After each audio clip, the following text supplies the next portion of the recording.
Oh, picture muna sa mother gate bago kunin effect na. Oy boy, samahan nyo ako sa upside down. Nakita nyo naman siguro sa social media na ginawang upside down ng buong poblasyon, 'di ba? So, samahan nyo ako. Pero bago ang lahat, transition muna.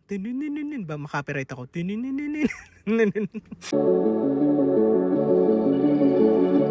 Siyempre, hindi naman tayo pwedeng pumunta ng event ng sobrang gusgusin. So, transition.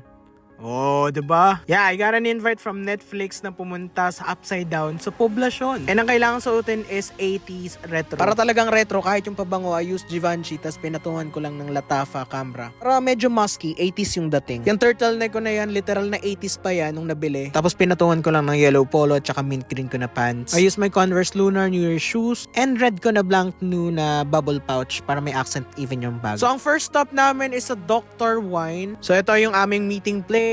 Kumain muna kami dito, uminom ng wine. And dinivide kami sa group consisting of 15 people bago pumunta dito sa Mother Gate. Sa Pepco parking pala to. By this time, they handed out our loot bags na, kaya may kanya-kanya kaming walkie-talkie. Kaya feel namin nasa Hawkins kami that time. And here's the shot.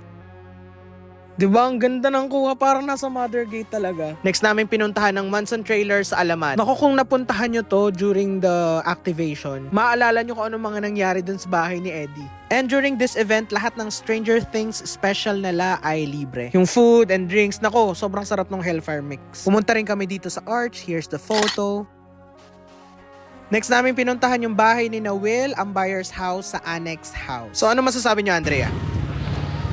Finding Nemo. Ay. Finding!